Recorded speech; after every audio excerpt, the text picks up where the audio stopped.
係大家好，咁我哋今日就講business combination under common control，咁亦都想俾一個 overview of 一個 discussion paper 嘅。咁 slide 3啦，我哋睇一睇 agenda 啦，咁我哋先就會講個 overview of 個 discussion paper 啦，會講第一樣嘢就 introduction 同埋 scope 啦 ，when to apply which measurement method，how to apply 個 acquisition method 同埋 how to apply 個 book value method 嘅。咁最後我哋都會講 upcoming 嘅 HKICPA 嘅 outreach activities 嘅。咁我哋去第5個 slide 啦，就係點解 IASB 要做呢個 project 啦。咁而家 existing issue 咧就係 IFRS standards do not specify how to account for business combination under common control. As a result 咧 transaction 就 reported in different ways 啦，同埋都有個 lack of comparability 嘅 issue 喺度嘅。咁個 objective 就係develop requirements that will improve comparability 同埋 transparency of accounting for business combination under common control 同埋 group restructuring by the receiving entity。咁第六個 slide 咧就我哋都 illustrate 下個 issue 啦。咁而家 existing 係有 diversity in practice 啦。咁喺左手邊咧就會見到scenario 1同埋 scenario 2啦。咁 scenario 1咧 entity A 同 entity C 咧就係 controlled by different parties 嘅。咁 afterwards 咧 entity A 就 acquire entity C 嘅。咁 reporting by entity A 咧呢個咧就係普通嘅 business combination 啦。而 IFRS 3嘅 business combination 咧就係 require 個 acquisition method 嘅。咁呢個情況底下咧 entity A 就會 reflect assets and liabilities of entity C at fair value。我哋再睇 scenario 2咧就係 entity A 同 entity C 就係 controlled by entity P。After 都係 entity A 就 acquire 咗 entity C。咁 reporting by entity A 咧就係呢個 transaction 就係 business combination under common control。而 IFRS standard 就冇 specify how to account for 呢啲 transaction。咁所以 entity A 就 reflect assets and liabilities of entity C at fair value 咧，或者係 at predecessor carrying amounts 嘅。咁我哋再睇 slide 7啦，就講下個 scope 啦，個 discussion paper 係 focus 喺邊類型嘅公司咧。咁喺呢度就睇下其實個 scope 就係 focus 喺一間叫做 receiving company 啦。in 一個 business combination under common control。個 project 唔會 consider reporting by controlling party 個 transfer 或者個 transferee 嘅 ，which is 係 company B 同 C 喺你嘅左手邊。Reporting by these parties is already addressed in IFRS standard。同埋個 project 都 focus on information needs of the primary users of the receiving entity's financial statements。Primary users 包括 existing 同埋 potential investors 啦、lenders 同埋 other creditors。Primary users can have different information needs。OK， 咁我哋而家去 slide 8啦。咁有邊啲 transactions 係 within 個 scope 咧？咁all transactions that involve 個 transfer of a business under common control 啦，包括 group restructuring that involve the transfer of a business to a newly established parent company。或者 transfer of a business that is preceded by an acquisition from an external party or followed by the sale of one or more of the combining companies to an external party。或者係 conditional on a sale of the combining companies to an external party, such as in an initial public offering。第9至到第12個 slide 咧都係有啲唔同嘅 example 啦，咁我都好快咁樣 go through 啦。example 1就係一個 basic 嘅BCUCC 啦。咁 before entity A 同 entity B 咧都係 controlled by entity P。entity A 同 entity B 都係 business。咁個 transaction 就係 entity A acquires entity B。咁 accounting by entity A 咧就係 in scope 啦 ，regardless of whether 個 combining parties 係 fully owned by entity P， 或者有冇 NCI in 個 combining parties 啦，or are listed or privately held 嘅。咁 example 2 in slide 10咧就有個 NewCo 嘅 example 啦。before entity A 同 entity P 咧都係 controlled by entity P。Both entity A and entity B 都係 business。咁呢個 transaction 咧就係 entity P forms 一個 NewCo， 跟住 transfer entity A to entity B to that NewCo。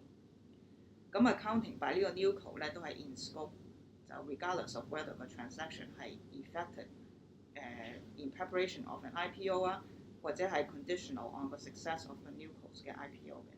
咁我哋都睇 Slide 11 Example 3啦，就係一個 transitory control 嘅 example 嘅。Before 咧 entity A 係 controlled by entity P， 而 entity P acquires entity B from external parties。Both entity A 同 entity B 都係 business。咁喺呢度咧 entity A 都係 acquire entity B from entity P 嘅。Accounting by entity A 就係 in scope。Regardless of whether the transaction is preceded by an external acquisition of one or more combining parties and or followed by 一個 external sale of the combining parties。咁最後一個 example 咧都係睇一個 one business 嘅 example 啦。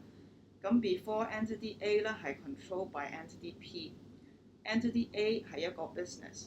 咁喺呢個 transaction 底下咧 entity P forms a new co and transfer entity A to that new co。Accounting by 呢個 new co 咧都係 in scope regardless of whether 個 new co will be identified as the acquirer if IFRS 3 were applied to the transaction。第二個 part 咧就會講 when to apply which measurement method 啦。咁 Slide 14咧就睇下 IASB main consideration on how to draw the line on when to use measurement approach 啦。咁有幾個 consideration 我哋可以 look at 嘅。第一個 consideration 就係乜嘢係 useful information for primary users 啦。第二個 consideration 就係個 nature of transaction 啦。第三個 consideration 就係 complexity 同埋 accounting arbitrage 啦。同埋第四個 consideration 就係 cost-benefit analysis 嘅。咁以下 Slide 15咧，我哋先睇下第一個 consideration 啦 ，which is useful information for primary users。IFRS standards set reporting requirements for companies that prepare general purpose financial statement。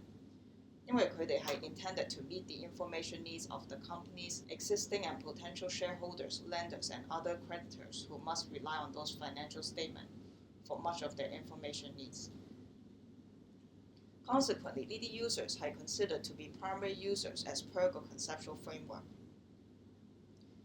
咁我哋都understand 其實呢啲 primary users 都有啲唔同嘅 information needs 啦，同埋 information needs 都係 subject to個 cost-benefit 嘅 trade-off analysis 嘅。咁第二個 consideration 就係 Slide 16啦，就睇下 nature of transactions 嘅。咁 IASB 都 consider 究竟 BCUCC transactions that affect NCS of the receiving entity 同 BCUCC transaction that do not affect NCS of the receiving entity 係咪一樣啦？咁我哋喺左手邊咧就睇下BCUCC transactions that affect NCS of the receiving entity。咁 similar to business combination between third parties 咧，即係 IFRS 3 transaction 咧。IASB consider 咧喺呢度咧就有個 acquisition of residual equity interest in the transfer entities for non-controlling shareholders of the receiving entity。所以呢個情況底下咧，佢哋就 consider current value approach based on 個 acquisition method with additional disclosure。Whereas 喺右手邊咧，我哋睇下 BCUCC transactions that do not affect NCS of the receiving entity。咁喺呢度咧 ，IASB consider 咧都係 unlike business combination between third parties 咧 ，which is IFRS 3 嘅 transaction 咧 ，there is no acquisition of residual equity interest in the combining entities for their shareholders, and the interest held by the controlling parties continues unchanged。咁喺呢個情況底下咧，佢哋就 consider requiring a different approach, such as a form of predecessor approach。咁 Slide 17咧，我哋都睇下第三個 consideration 啦 ，which is 係 complexity and accounting arbitrage。咁 based on 個 premise 咧，我哋係 require 個 current value approach based on the acquisition method 咧 ，IASB 就睇下究竟佢哋應該 require all transactions that affect NCI 啊，還是 for some transactions that affect NCI。喺左手邊咧就會見到一啲 advantage 同埋 disadvantage of 呢個 requirement。第一樣嘢就係 for all transactions that affect NCI 咧，佢哋覺得呢一個方法咧係 provide the most useful information to all NCI。個 benefits of providing current value information 咧 may not be always justify the cost。同埋亦都係simple 咧 ，in that 個 current value approach is applied to all BCUCC that affect NCI。However, a different approach may still be required for all BCUCC。同埋最後咧，佢覺得呢個 approach 咧都會係may give rise to structuring opportunities。Whereas 喺右手邊咧 ，for some transaction that affect NCI 咧，佢哋覺得 some NCI may not receive the most useful information， 同埋都可能喺呢個 approach 係會 better reflect cost-benefit consideration 啦。咁 from 個 complexity standpoint 咧，佢哋覺得呢個 method 咧就可能係 more complex than using a single approach for all transactions that affect NCI。However, a distinction between the different BCUCC may be necessary under any approach, unless acquisition method is applied in all cases. 咁佢哋都覺得呢個 approach 咧可以 minimize structuring opportunities depending on how the distinction could be made. Slide 18同19咧都係 expand on 個last consideration 啦 ，which is 係個 cost-benefit analysis。咁 based on 之前個 slide 講到話 requirement for a current value approach 咧 for some transactions that affect NCI 咧 ，IASB 就睇下有啲咩 qualitative 同埋 quantitative factors 去 make 呢個 distinction 啦。咁第一個 box 我哋就見到IASB first consider 究竟間 company 係個 shares 係 publicly held versus privately held 啦。咁喺呢個情況底下咧，佢哋就覺得應該如果間公司係 publicly held 咧，就要 require 個 current value approach 嘅。第二個 qualitative factor 咧，就睇下究竟間 NCI 係 held by related parties or unrelated parties 啦。咁喺呢個情況底下咧，佢哋覺得 related party 咧係有 access to information outside of 個 general purpose financial statement。Therefore 咧喺呢個 case 咧，間公司咧就未必 always need to require 個 current value approach 嘅。咁第三個 factor 咧，佢哋都睇下究竟 NCI 有冇個好冇俾個 option 俾啲 NCI 去 choose 究竟佢哋想間公司 apply 邊個 method 啦。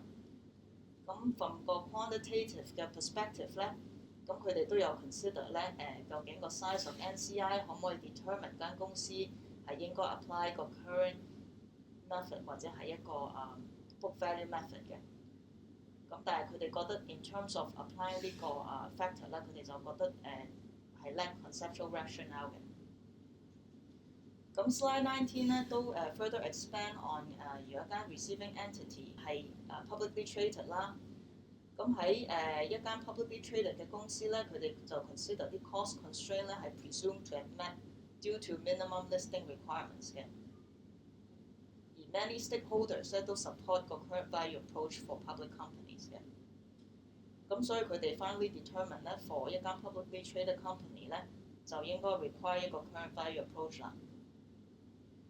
Whereas for privately held companies 咧，佢哋覺得唔係 in all cases 咧個 cost constraint 同 benefit analysis may be met 啦，同埋有啲 stakeholders 都 support 個 current value approach 嘅。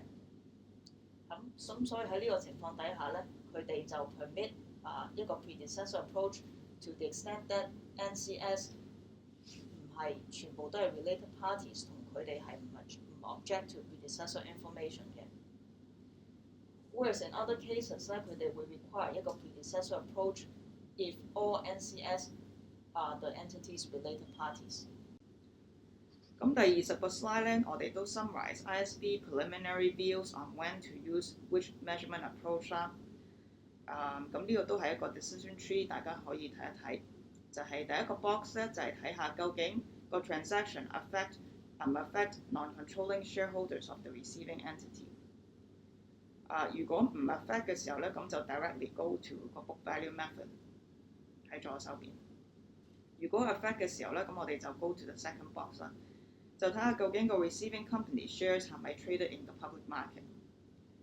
如果佢哋係 traded in the public market 而個 combination 係 affect non-controlling shareholders of the receiving company 咧，咁就 directly go to the acquisition method 喺右手邊。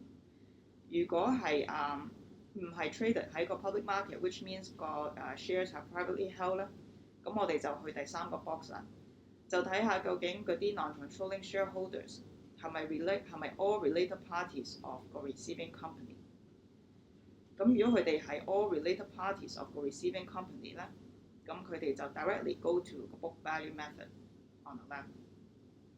如果唔係全部shareholders 都係 都係 related party 咧，咁佢哋就會去第四個 box 啦，就係睇下個 receiving company 係咪 chosen to use 個 book value method， 同埋啲 NCS 有冇 object， 咁呢個都係known as 一個 optional 嘅 exemption 嘅。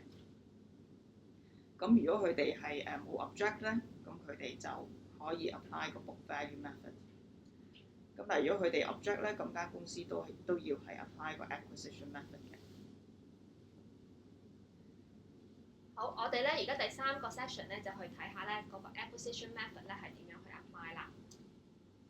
Slide 22咧就係咧講關於咧而家 IFRS 3裏邊咧嗰個 business combination 咧嗰個 acquisition method 咧點樣去 apply 嘅。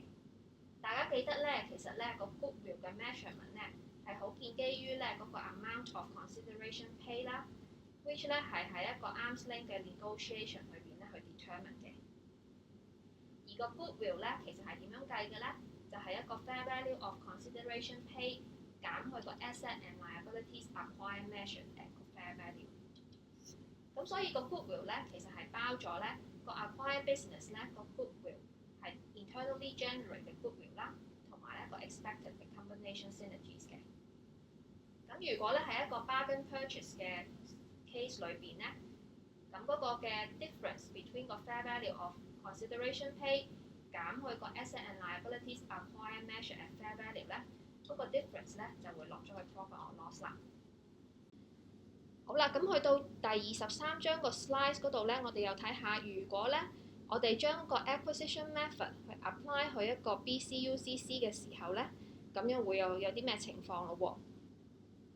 我哋咧喺嗰張 slides 嘅左手邊咧，就係嗰個情況，就係嗰個交易嘅金額啦，個 consideration 咧係比起一個正常 arm's length 嘅 transaction 咧係比高嘅。而喺右手邊咧就係個 consideration 咧係比我哋正常個交易嗰個金額咧係會低啲嘅。點解會有啲情況我哋要考慮呢個因素咧？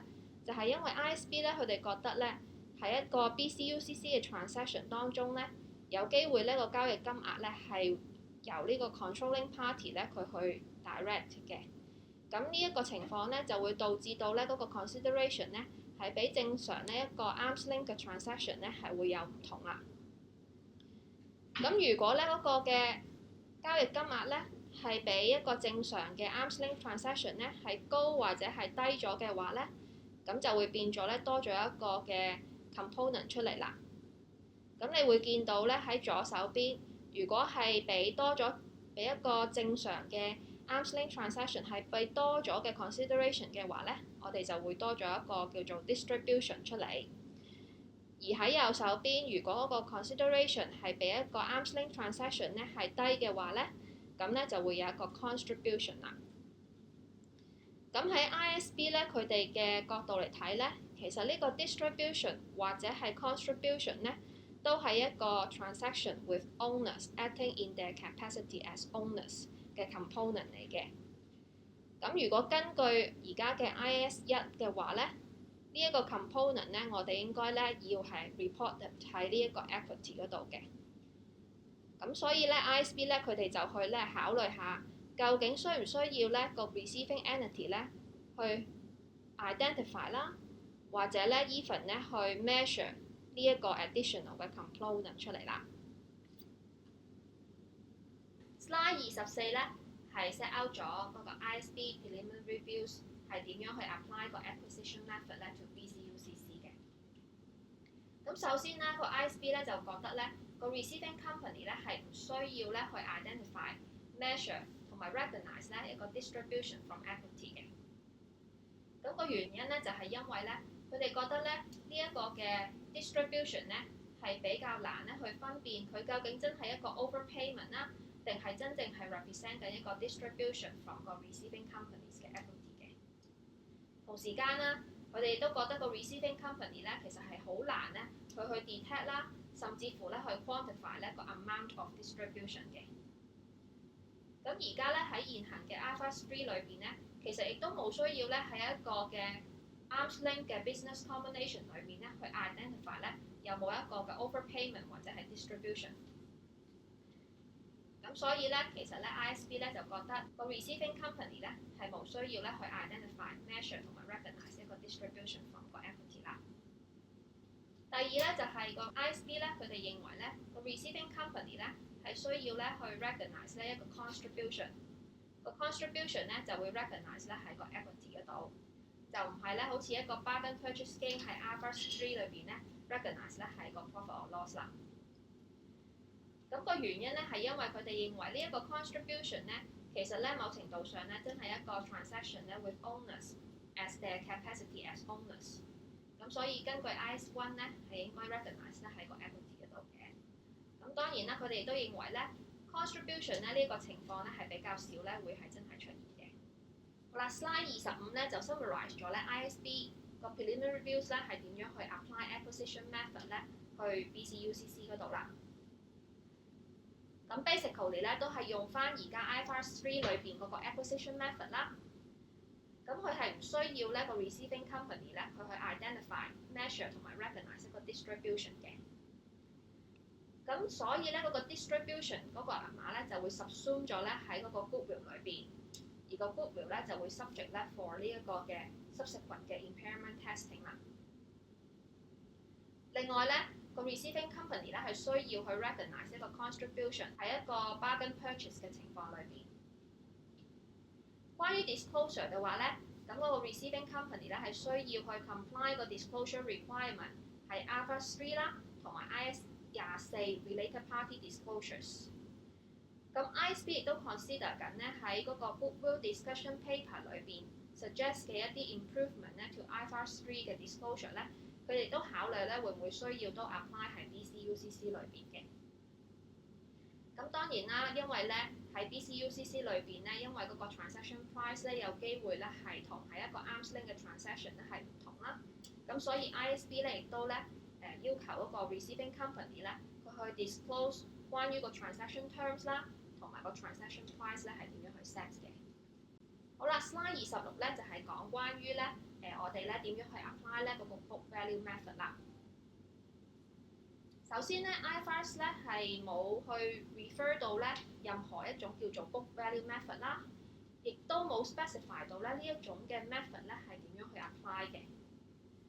咁所以咧喺現實裏邊咧，我哋會見到咧有好多唔同種類嘅 book value method。大部分嘅 book value method 咧，我哋會發現咧，其實咧佢都係 require 咧嗰個 assets 同埋 liability receive 咧係 measure at book value 嘅。而個 difference 咧 between 個 consideration paid 同埋個 asset and liabilities receive 咧就會 recognise 喺個 equity 度啦。但係我哋都留意到咧，有啲情況咧個 book value method 咧嘅 application 係會有唔同嘅。譬如話，我哋去 measure 個 asset and liabilities receive 嘅時候，究竟應該用個 transfer companies 嘅 book value 啊，定係用個 controlling parties 嘅 book value 咧？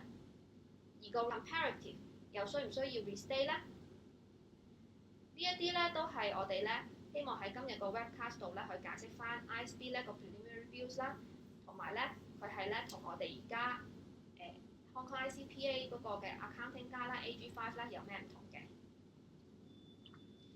首先咧，我哋咧想講下關於嗰個嘅restatement of 個 comparatives。喺 slide 28嗰度咧，我哋見到咧 IASB 咧佢哋亦都 consider 而家咧個 market 上面咧兩種嘅 view 嘅。咁第一種咧就喺左手邊啦，就係 retrospective 嘅 approach。咁呢個 approach 咧就係話嗰個 receiving company 咧佢係會 restate 咧自己嘅 comparative， 即係話咧喺個 combination date 之前咧嗰個 comparative 咧係會包晒咧所有嘅 combining entities 嘅。咁喺右手邊咧就係第二種方法，就係 prospective approach。prospective approach 咧就係唔會 restate 個 comparative 啦，即係話咧嗰個 receiving company 咧佢嘅 comparative 咧係唔會包嗰個 transferred entity 嘅。佢咧係幾時開始咧會去 consolidate 一個 transfer entity 咧？就係由個 combination date 嗰一日開始先至會去 consolidate 嗰個 transferred entities 嘅。咁 IASB 咧，佢哋咧亦都有考慮到咧，即係呢兩種方法咧，其實嘅好處同埋或者佢嗰個原因啦。咁佢哋覺得咧，嗰個 prospective 嘅 approach 咧，其實咧嗰個嘅 financial 嘅 information 咧，特別係個 comparative 咧，係好在於咧，其實嗰個 combination 咧，佢點樣去 structure，亦都咧係會 follow 咧個 legal structure 咧 of 個 transaction 嘅。至於咧 retrospective 嘅 approach 咧 ，IASB 就覺得咧，其實 under 呢一個 approach 嘅話咧，咁嗰個嘅 comparative 嘅 information 咧係唔會咧係在於咧係個 BCUCC 咧係點樣去 structure 嘅。咁另外咧，如果咧需要啲 receiving company 咧去 restate 個 comparative 嘅話咧，亦都需要咧有好多嘅 judgment 啦，好多嘅 uncertainty 啦，亦都咧係比較咧係 costly 咧 to apply 嘅。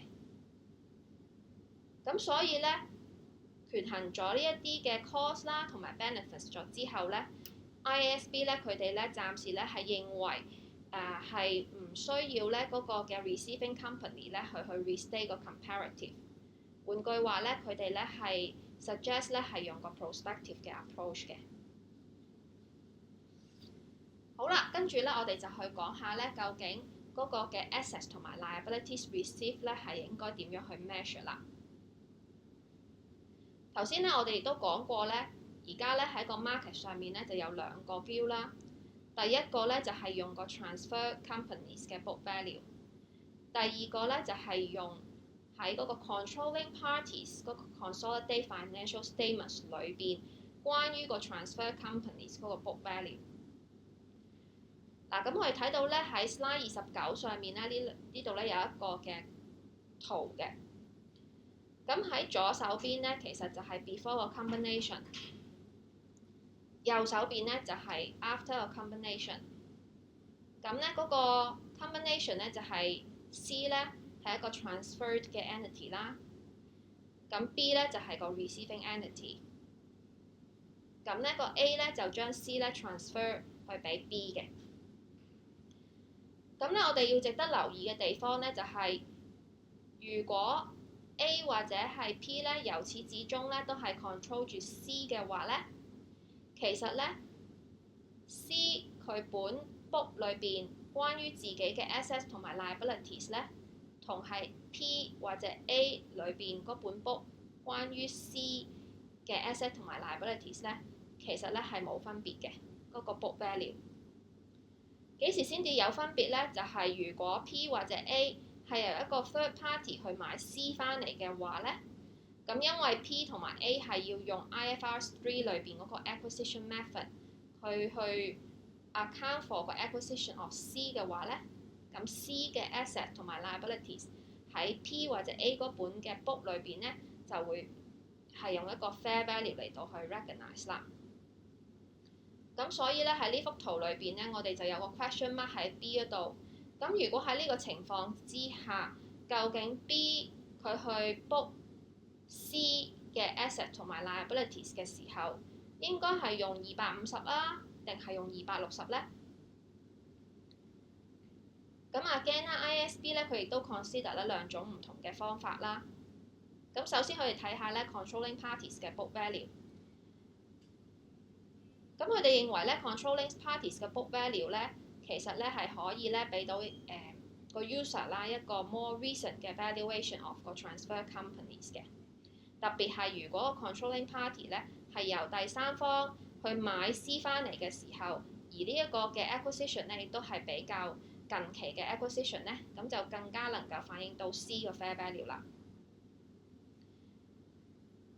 咁另外咧，其實咧佢哋亦都考慮到，如果真係用 controlling parties 嗰個 book value 嘅話咧，其實咧呢一個咧係反映緊嗰個 controlling parties 嘅 perspective 啦。咁但係佢哋認為咧呢一種方法咧，就同咧我哋而家嗰個 conceptual framework 咧裏邊嗰個嘅考慮，關於點樣去 reflect 嗰個 financial statement 咧係有啲唔 consistent 嘅。咁當然啦，呢一個嘅 controlling parties book value 呢個方法咧，其實咧亦都好睇其實個 BCUCC 點樣去 structure 嘅，即係究竟係由 A transfer 個 C 去 B 啊，定係調翻轉咧？可能咧都會有唔同嘅 assets 同埋 liabilities 咧，佢嗰個 measurement 咧都會有啲唔同嘅。至於咧喺 transfer companies 嘅 book value 呢一種方法嘅話咧， IASB 覺得咧，如果用呢一個方法咧，其實咧可以俾到一個好好關於 C 嗰個 historical information 嘅 analysis， 因為咧由始至終咧都係無論係 comparative 定係 current year 嗰個 information 咧，都係講緊用緊 C 嗰個 transfer 嘅 companies 嘅 book value。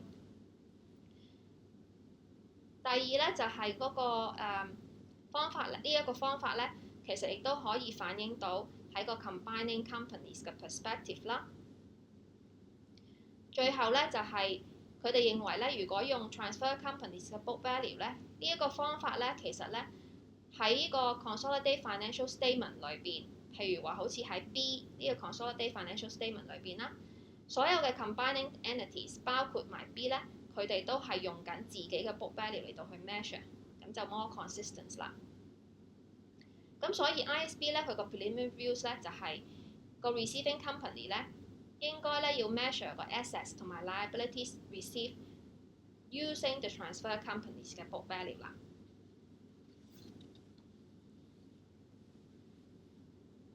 咁我哋咧喺 slide 30至到32咧，其實亦都做咗一個嘅 comparison 啦，去 compare 翻咧我哋而家喺 Hong Kong ICPA 出嗰個嘅 Accounting Guideline 5 Merger Accounting for Common Control Combinations， 同而家喺 IASB Preliminary Views 裏邊嗰個 book value method 咧，嗰個 application 咧，其實咧係我哋做咗一個對比嘅。咁喺 slide 30嗰度咧，我哋頭先講咗 IASB 嘅 preliminary views 係點樣去 measure 嗰個 assets 同埋 liabilities received 啦，同埋需唔需要去 restate 個 comparative。咁你會見到咧，其實咧喺呢兩個 area 咧，我哋嗰個 AG5 同埋 IASB preliminary views 咧係會有唔同嘅。AG5 咧就係要求咧嗰個 receiving company 咧佢去 measure 個 asset and liabilities received using 嗰個 controlling parties 嘅 book value 啦。咁而 IASB preliminary views 咧就係要用個 transfer companies 嘅 book value。另外咧 AG5 咧係需要咧嗰個 receiving company 咧去 restate 個 comparative， 而 IASB 咧其實咧係唔需要嗰個 receiving company 咧去 restate 個 comparative 嘅。Slide 31咧就 set out 咗咧其他嘅 area， 包括咧點樣去 measure 個 consideration pay 啦。咁喺呢一度咧 AG5 咧本身佢就冇好 specify 點樣去 measure 個 consideration 嘅，而 IASB 咧佢就有好 specific 講咗 assets 同埋 liabilities 咧個 consideration 咧應該點樣去 measure。Basically 咧就係用翻嗰個 receiving companies 嘅 book value 啦，而 owned shares 咧，咁 IASB 咧佢就係冇去 prescribe 到咧點樣去 measure 佢嘅。另外嗰兩個 area 啦，包括咧嗰個 difference between 個 consideration pay and 個 asset liabilities received 同埋嗰個 transaction cost 點樣去 report 咧。咁我哋見到咧，其實咧大致上咧 IASB 咧同 AG5 咧裏邊嘅要求咧係一樣嘅。最後啦 slide 32咧就係講嗰個 disclosures 嘅要求啦。咁我哋都見到咧，其實咧 AG5 同埋 IASB 個 preliminary views 咧都係大致上相同嘅。咁而 IASB 咧特別咧都要求咧，其實嗰個 receiving company 咧都需要咧去 disclose 翻關於咧個 difference between 個 consideration pay and 個 asset and liabilities received 咧嗰個銀碼啦，同埋咧佢 recognize 咧係邊一個嘅 equity component 咧都係需要去 disclose 嘅。好啦，最後咧，我哋喺 slide 33咧，我哋咧就有一張 slide 咧係講個 overall view 咧 of 個 IASB preliminary views on 嗰個 BCUCC 嘅。咁我哋好快去 recap 一次啦。首先咧，呢一個 project 咧，我哋 focus 咧喺個 receiving companies 咧點樣去 report 嗰個 BCUCC。至於咧係幾時去用邊一種嘅方法咧？首先咧就係個 acquisition method 咧，就係會係用喺一啲嘅 transaction，which 咧係會影響嗰個 non-controlling shareholders 嘅。咁當然咧 IASB 亦都考慮到一啲 cost benefits 嘅考慮啦。咁所以咧佢哋亦都有個 optional 嘅 exemption 咧係俾個 private companies 嘅。咁喺其他情況咧，咁 IASB 咧係 suggest 咧用一個 book value method 啦。個 acquisition method 咧 basically 咧就係 set out 係 IFRS 3個 business combination 啦。咁不過咧嗰個 contribution 即係如果喺一個情況個 consideration 係細過嗰個 asset and liabilities received 嘅話咧，咁所以咧嗰個 contribution 咧我哋就會落去 equity 而唔係落去 profit or loss 啦。咁另外咧 IASB 咧亦都係 set out 咗一個book value method。咁佢亦都咧 specify 翻幾個 area 咧，關於 book value method 咧係點樣去 apply 嘅。譬如話頭先我哋講到需唔需要去 restate 個 comparative 啦，同埋應該用邊一個嘅 book value method 咧去 measure 咧嗰個 asset and liabilities received 嘅。好啦，咁最後咧我哋咧就去睇下咧，我哋嚟緊Hong Kong ICPA 關於呢一個 IASB 嘅 discussion paper 咧，我哋會再有一啲乜嘢嘅 outreach activities 啦。Slide 35咧，我哋咧就講關於咧而家 upcoming Hong Kong ICPA 嘅 outreach activities 啦。咁你會見到咧，我哋喺舊年嘅12月咧，我哋就 issue 咗一個 invitation to comment。咁個 comment deadline 咧係去到今年嘅7月5號嘅。咁所以咧，由12月至到6月咧，我哋咧都喺呢一個 comment period 裏邊咧，都會 reach out 咧去唔同嘅 stakeholders，去聆聽咧佢哋對於呢一份 discussion paper 嘅意見嘅。咁特別你哋頭先都聽到咧，其實個 discussion paper 裏邊嘅 views 咧，可能同我哋而家喺香港嘅 existing 嘅 practice 咧係會有唔同。咁我哋咧亦都會喺5月11號咧係會有個 round table 嘅 discussion。咁當中咧 IASB 嘅 board members 啦，同埋咧佢哋嘅 project team 咧，都會咧係參加呢個 round table，去解釋翻咧呢個 discussion paper 啦，亦都咧聆聽我哋嘅意見嘅。咁所以咧，我哋都希望咧，大家咧都可以咧去報名，去參加呢個 round table 咧，去發表你哋嘅意見。好啦，最後咧 slide 36咧，我哋咧就有好多關於咧呢一個 discussion paper 啦，又或者咧係關於呢個 project 係啦，無論係 IASB 或者 Hong Kong ICPA， 我哋都有好多 resource 咧去俾大家咧去參考翻嘅。好啦，今日咧我哋呢個 webcast 咧就去到呢度為止啦，多謝大家。